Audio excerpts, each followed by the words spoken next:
I'm currently reading the book High Performance Habits by Brendon Burchard, and a section of the book really helped me realize the driving forces behind my change, and I think the driving forces behind change in general. And It's not something I've ever really come across online. So I really want to share this with you, and I hope it helps you just as much as it helped me to actually, change my life for the better. I truly understand how frustrating it is to not be able to change. So the two biggest driving forces for change that, I just realized are necessity and urgency. Unfortunately, we don't change unless we need to, unless we feel the urgency to do so, right? We only change if the circumstances force us to change, or we feel like we have no other choice but to change. Other than those things, if we don't feel the need to change, we don't. We procrastinate. We put it off for tomorrow, and that tomorrow never comes. Waiting for tomorrow can make you waste years of your life very easily. I used to think that I would surely change my life before years have gone by. If you asked me in 2020 if I would be living the same life 4 years later, I would say, of course not, right? I didn't believe that life would stay the same for years. I didn't believe that I would be living the same stuckness, the same life 4 years later. But alas, I was still living the same life 4 years later. So if we don't feel the need to change, if we don't feel that sense of urgency or necessity, years can go by very easily, and you would be surprised. It would come as a shock, even though that's the natural consequence of not changing and putting it off to tomorrow. So the driving forces behind change are necessity and urgency. Now, those are kind of like vague terms, so I'll just get a bit more detailed with them. So in order to create change, we need to feel the necessity to change. We need to feel the necessity to act in a certain way to achieve our goals. So to increase the feeling of necessity to change our lives, there are a few different ways we can go about it. Danko, for example, advocates for the anti-vision, where you write out everything that you don't want to experience, so that you can propel yourself towards what you actually do want to experience. But I would personally recommend just monitoring and evaluating your current life. Every single day, journal about how your day went, what you spent each hour doing, and how you felt before, during, and after doing those activities that you're doing. So really just recording how your day goes, and recording all the activities that you do, all the feelings that you have, and recording the time you spend on all those activities.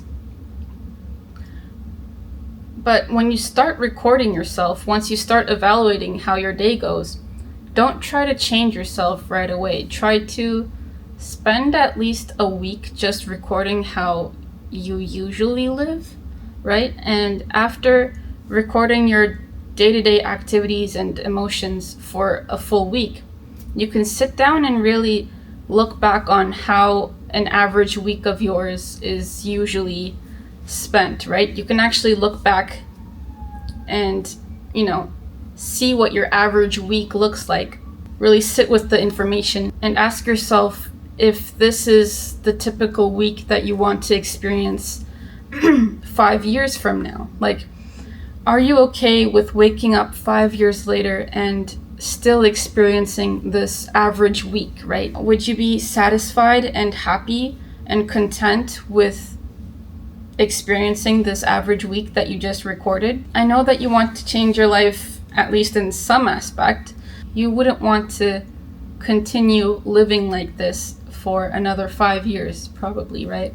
So really sitting with those emotions, really reflecting on how you don't want to continue living this life, that on its own would increase your sense of necessity.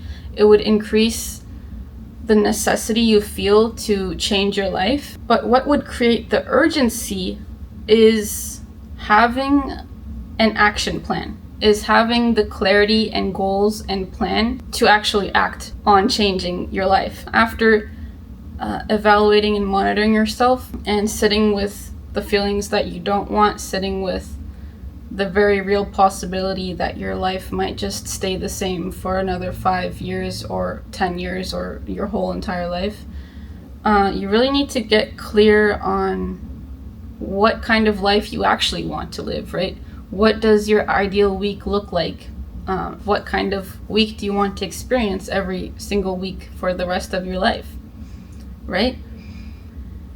And coming up with very specific and challenging goals for yourself. What do you want to achieve? Like, what is going to be the outcome of this change that you want, right? What are the goals you want to achieve? Don't try to make the goals simpler or easier or smaller than you actually want them to be. So setting those goals and then figuring out the essential steps you need to take to actually achieve those goals, and then turning those essential steps into daily activities, daily tasks, reverse engineering those goals to break them down into the smallest possible chunks that would actually move the needle and actually move you forward to achieving those goals. I'm not going to get too into that because that's a whole different video topic, but if you want to learn more about that, please let me know. And once you have this clarity, right, you then need to set time frames. You need to set real deadlines for yourself, because we all know that we only do things if there's a deadline, if there's an urgency, right? We only do our homework if the teacher gives us a deadline, right? No one does optional homework, right? So if we don't have a very real deadline to work towards, we don't feel the urgency to do it.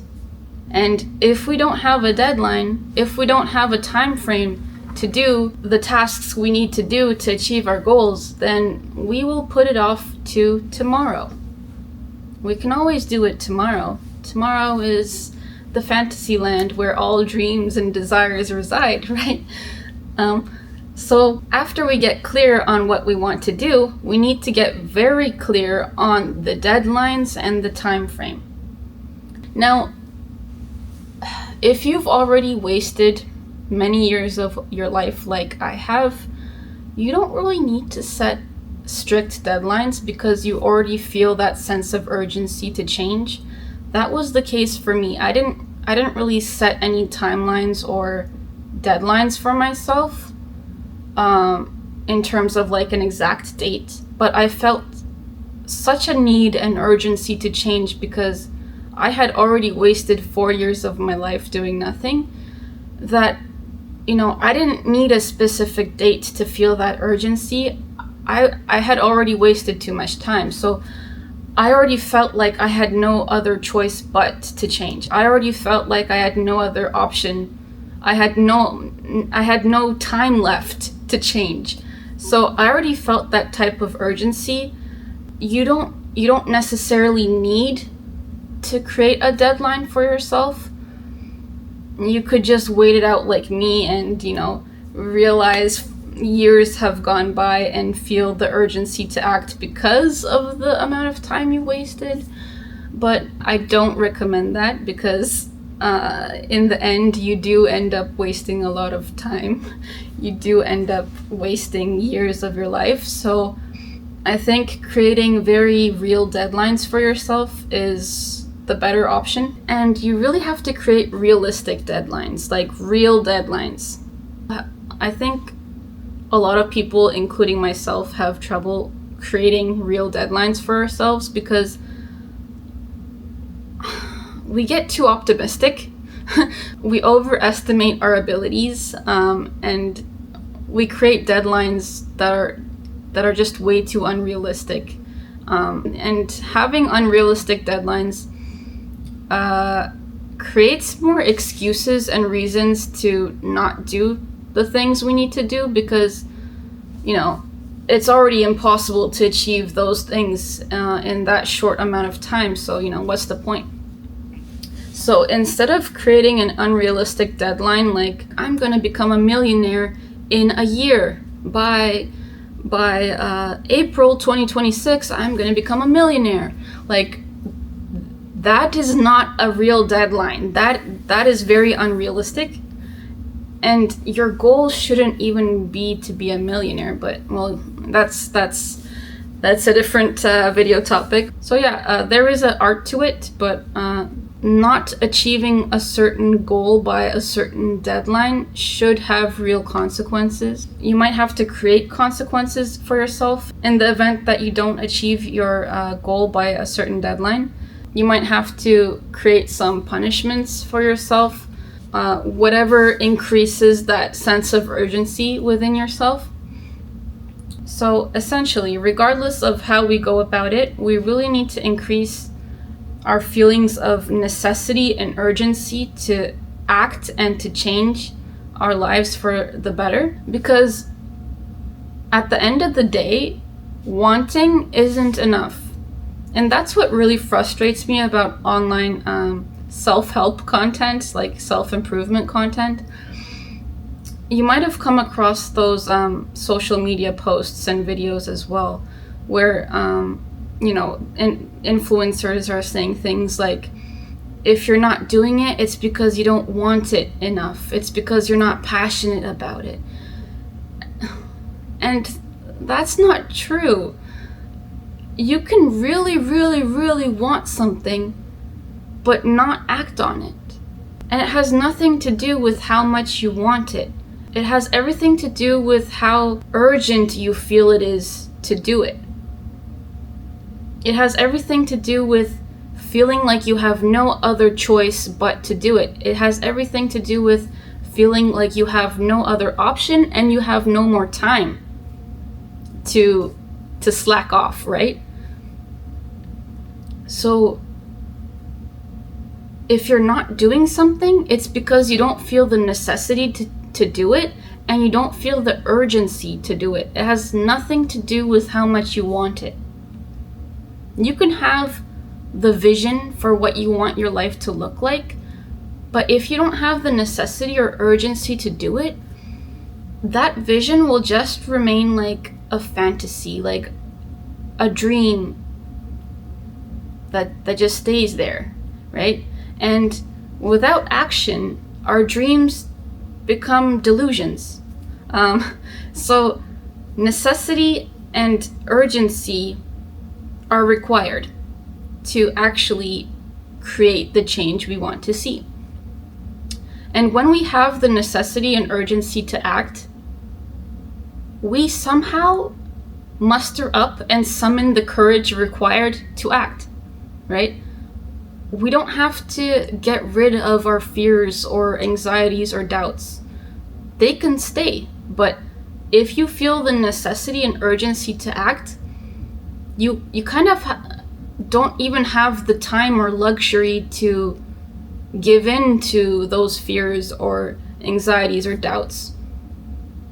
The only option and choice you have is to muster up and summon the courage within you to act regardless of your fears and doubts and anxieties, right? The feelings of necessity and urgency actually allow you to summon and muster the courage required to act on your desires and your dreams. And one last thought before I go, I also got really caught up and stuck on the notion of passion, right? When everything I read online, so many people online keep on talking about being passionate about something, like having the passion and acting on your passion and following your passion. And I was always stuck on that concept of passion because, you know, I never felt like I had a passion for anything. Like, if you ask me what my passion is, like, I wouldn't be able to tell you, because what even is passion? Like, is it a feeling that I would feel? Like, is passion an emotion? Feeling like I don't have the passion for anything kind of prevented me from acting on the things that I wanted to change about myself. And I realized I had a very skewed concept of what passion is. I thought passion was like this emotion or feeling that other people had and I didn't, because I didn't feel that intense desire or like fire or excitement to do anything, right? And I thought that was what passion was, but that's not the case. Passion is just being stubborn about something and doing it consistently and persevering and not giving up. And like, once you look back at all the time you spent doing that thing out of stubbornness, I think that is what passion is. Looking back and realizing that you obsessively did this thing to better yourself, to master a skill or whatever. And that is what passion is. Like, it's not a feeling or emotion in the moment. You don't feel the passion, you do the passion. Like, it's just consistent stubbornness. It's just perseverance. So I think if you're also stuck on, feeling like you don't have a passion or like you're not passionate about it enough, it's not about passion. It's about obsession. It's about stubbornness. It's about perseverance and not giving up. And that ends up being passion. And the more time you spend doing the things you want to do, the more time you spend mastering your craft and developing your skills, the more excitement you would feel about it. When you talk about it, you might feel more excitement around the things that you're doing, and that is passion. So we don't need to be so caught up in what passion is and how to be passionate or chase passion. Like, it's something that you realize you have retrospectively. So don't worry about passion and just focus on increasing the feelings of necessity and urgency you have towards changing your life for the better. And you really need to reach a point where you feel like you have no other choice and no other option and no other time but to do that thing now. To do that thing regardless of how small of a step you need to take. You need to reach that point. And once you do, you need to continue monitoring and evaluating yourself every day. You need to continue with the self-monitoring to really maintain that level of necessity and urgency. And you might need to add like little rituals throughout the day to really remind yourself of why you have to do these things, why you have to create change, who you're doing it for, what your greater purpose is, what your overarching goal is, and how that relates to your identity. In the end, all those goals that you have should fall under an overarching goal or purpose for your life. And usually, that's something along the lines of having a positive impact on humanity or the world, helping other people, creating something that is greater than yourself, that would inspire people, benefit people, protect the environment, whatever that may be. It's usually like a positive and inspiring purpose. And in the end, I really think we need to tie our goals and our overarching purpose and goal in life to our identity, right? The goals have to become a part of who we are. The goals have to become a part of our ideal future self, right? We need to be the type of person who is ambitious. We need to feel like we are the type of person that goes after our goals, that masters these skills, that consistently puts in the effort. We need to integrate all the goals that we have into our identity. For example, my identity now is being a YouTuber, being a content creator, and being someone who consistently puts in the work and the effort and the time needed to create YouTube videos, to create content. So I feel like I've finally integrated the goal of becoming a YouTuber to my identity. You know, I feel like I'm a YouTuber now. I feel like it's a part of my identity, and that allows me to maintain the level of necessity and urgency required to continue acting on the things that I need to act on, right? So yeah, I hope this helped you realize a few things about what it takes to create change in your life. Obviously, it's easier said than done, but if you want to learn more about how to create change in your life, if you want to learn more practical steps and, you know, how to go about increasing necessity and urgency in your life, I really recommend reading High Performance Habits by Brendon Burchard.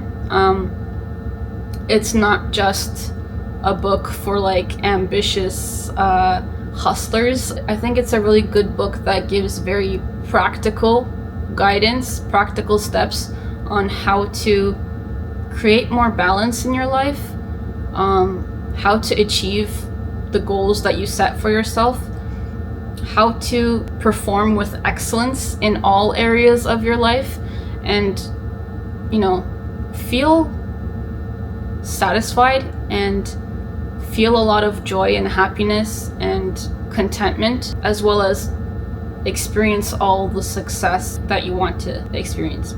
Yeah, so thank you so much for hanging out with me. If you enjoyed our time together, please consider subscribing to my channel and checking out my other videos. I would really appreciate it. Thank you so much. Yeah, and I'll see you in the next video. Take care. Bye.